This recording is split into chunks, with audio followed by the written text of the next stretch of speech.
เรื่องของเฮามันเพิ่งเริ่มต้น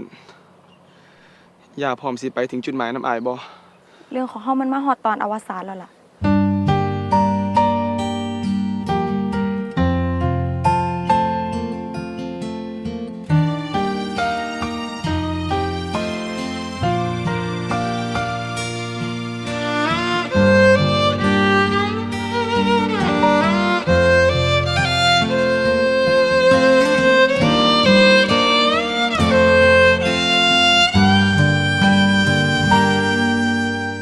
คำเบิ่งคิงเจ้าของหอนพ่อปานซ้ำไฟใหม่เป็นจังใดหัวใจย้อนหาเขาหลาย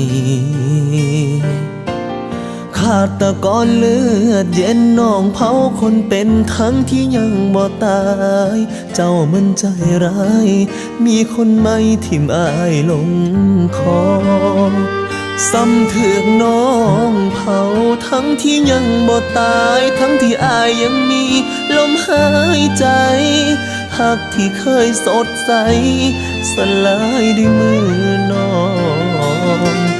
อายเจ็บมันทรมานกับผลงานหลายใจของน้องลาคนเก่าที่มันเบิดค่าถูกเผาทั้งเป็น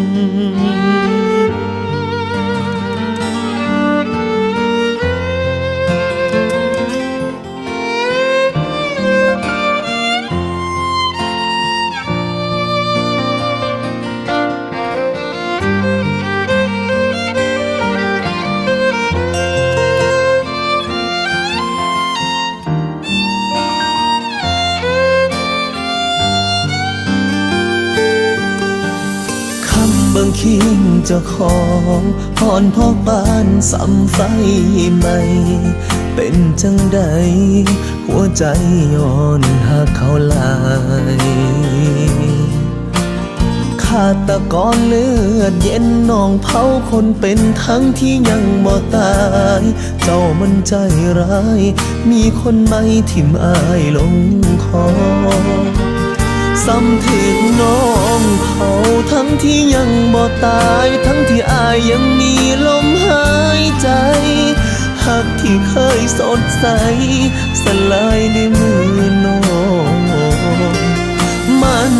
เจ็บมันทรมานกับผลงานหลายใจของน้องลาคนเก่าที่มันเบิดค่าซ้ำที่น้องเขาทั้งที่ยังบ่ตายทั้งที่อายยังมีลมหายใจหักที่เคยสดใสสลายด้วยมือน้องอายเจ็บมันทรมานกับผลงานหลายใจของน้องลาคนเก่าที่มันเบิดค่าถูกเผาทั้งเป็นเจ้ามันโคตรเลือดเย็นเผาคนเป็นทั้งที่ยังบ่ตาย